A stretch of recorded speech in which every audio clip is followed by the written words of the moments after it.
पशुपालन विभाग द्वारा सबसे पहले एक व्हाट्सएप चैनल पशुपालन उत्तर प्रदेश के नाम से चलाया गया है। बकरी पालन करना है तो उसमें 90% सब्सिडी सरकार दे रही है। भेड़ पालन करना है या शुगर पालन करना है उसमें भी 90% सब्सिडी। उत्तर प्रदेश की जैसे बकरी देखेंगे, जमुनापारी बकरी है जिसकी संख्या कम हो रही है और जो बहुत ही फायदेमंद है दूध के लिए भी। बकरियों की ब्रीड को हम धीरे धीरे करके बढ़ाएं।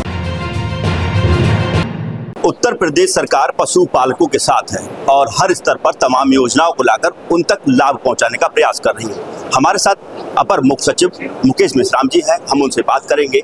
सर, जिस तरीके से गांव के लोग एक रिस्क नहीं लेना चाहते हैं और रिस्क से डरते हैं कोई भी काम शुरू करने से पहले, पशुपालन विभाग भी प्रयास कर रहा है कि उनको कहीं ना कहीं उद्यमिता से जोड़ा जाए, उनकी आमदनी बढ़ाई जाए। किस तरीके के प्रयास हो रहे हैं?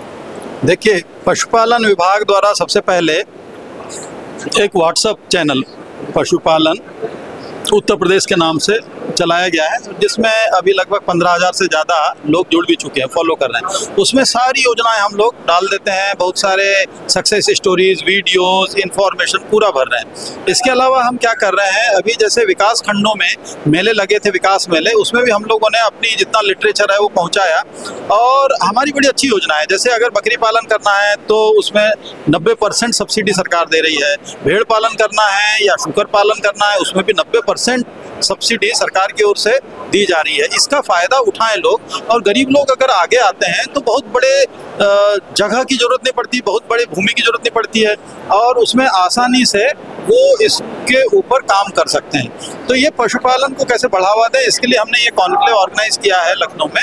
फिर धीरे धीरे करके हम मंडलों में भी पहुंचेंगे, अलग अलग जो हमारे जनपद है वहाँ भी जाएंगे और लोगों के साथ में बातचीत करेंगे, संवाद स्थापित करेंगे ताकि इन योजनाओं का ज़्यादा से ज़्यादा फायदा लोग उठा सकें और आवश्यकता पड़ने पे जो हमारा टारगेट है उसको भी बढ़ाएंगे। यहाँ पे उत्तर प्रदेश की जैसे बकरी देखेंगे, जमुनापारी बकरी है जो जिसकी संख्या कम हो रही है और जो बहुत ही फायदेमंद है दूध के लिए भी।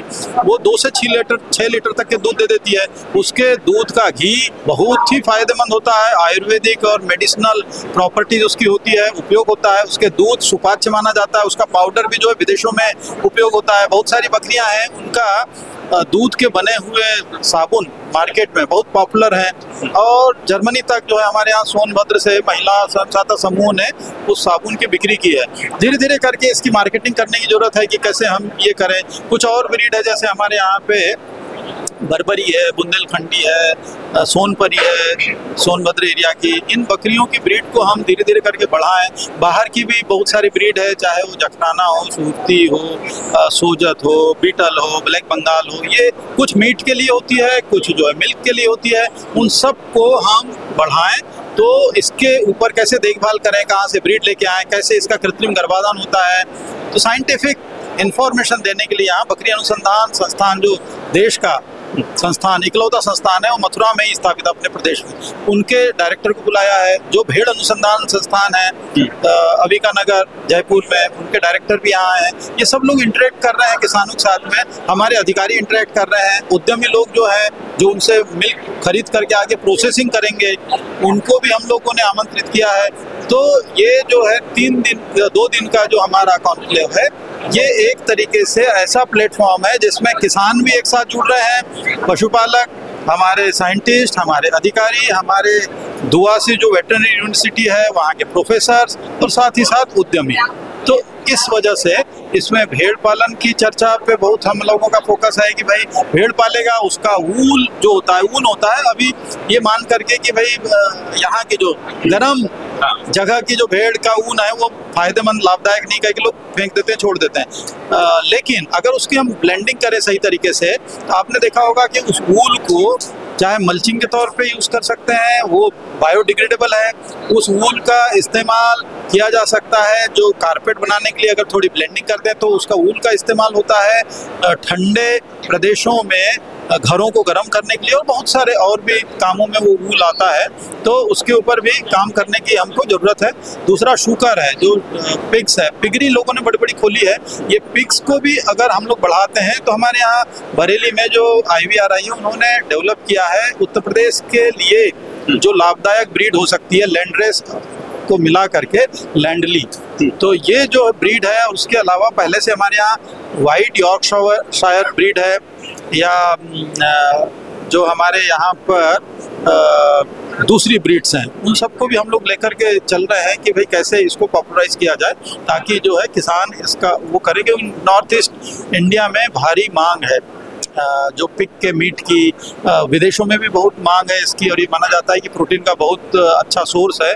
तो इसको अगर किसान अच्छी तरीके से करेगा, कम स्पेस चाहिए इसके लिए, और बहुत ज़्यादा जो है इसमें आपको चारे की भी जरूरत नहीं पड़ती, इनपुट कॉस्ट बहुत कम है। क्योंकि जो रेस्टोरेंट, ढाबे, होटल्स का या शादी ब्याह के कैटरिंग का जो वेस्ट बचा रहता है खाना, वो अगर कंटेनर में उठा के ले आए तो ये जो पिग्स है ये खा लेते हैं, या फिर सब्जी मंडी का वेस्ट होता है वो उठा के देते हैं तो भी खा लेते हैं। उसके बाद में इनकी ग्रोथ बड़ी अच्छी से होती है, 300 केजी 400 केजी तक के हमने देखे हैं कि ये जो लार्ज वाइट शायर ब्रीड है या लैंडली है, ये सब हो जाते हैं। और ये जो है किसानों को इसलिए फ़ायदेमंद है क्योंकि साल में 2 बार ये अपने बच्चे देते हैं, एक बार में 10 से लेकर के 15 तक के बच्चे देते हैं। तो सोचिए कि कितने सारे, और 4 महीने से लेकर के 6 महीने में ये बेचने योग्य भी हो जाते हैं। ठीक बात है। जिस तरीके से लगातार डेवलपमेंट हो रहा है, विकास हो रहा है, विकास की गति के बीच हरे पेड़ों की भी आहुति लग जा रही है, जंगल कम होते जा रहे हैं, चारे की भी कमी हो जा रही है। इन सारी चीज़ों को हम मैनेज करने के लिए संतुलित कैसे करें कि हरे चारे की उपलब्धता भी पूरी हो जाए, विकास की गति भी ना रुके, और एक नए वैज्ञानिक तरीके से सारी चीज़ें संतुलित की जाए। देखिए, चारे के ऊपर अब जो है हाइड्रोपोनिक सिस्टम से चारा लगाने की विधियां आ गई है, जिसमें थोड़े से स्पेस में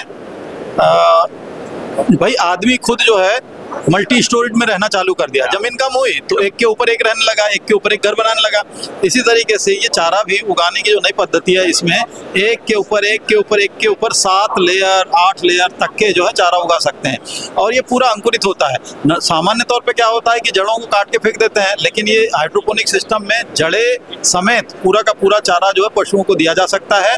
वो बहुत सस्ता भी पड़ रहा है, बहुत ज़्यादा महंगे नहीं पड़ रहे हैं, और इसमें अगर हम लोग सब्सिडी देना चालू करें तो ज़्यादा से ज़्यादा किसानों का लाभ भी होगा। तो इसके ऊपर भी जो है हम लोग विचार कर रहे हैं। हमारा जो स्टेट लाइव स्टॉक मिशन है, जो अभी बजट में माननीय मुख्यमंत्री जी द्वारा डिक्लेयर किया गया है, तो उसके ऊपर हम लोग काम करेंगे ताकि चारे की समस्या से भी निजात पाएँ, कम लागत में, कम जगह में हम पशुपालन सुनिश्चित कर सकें। एक लास्ट सवाल मेरा ये है, हमारे दर्शक ये जानने की कोशिश कर रहे होंगे और उनके मन में ये सवाल चल रहा होगा कि अक्सर ग्रामीण क्षेत्रों में जो पशुपालक चिकित्सक है वो पशुपालकों तक पहुंचने में बड़ा थोड़ा सा समय विलम्ब कर देते हैं, या उनको खुद आना पड़ता है। पशु को अस्पताल लाना बड़ा कठिन हो जाता है ग्रामीण क्षेत्रों में।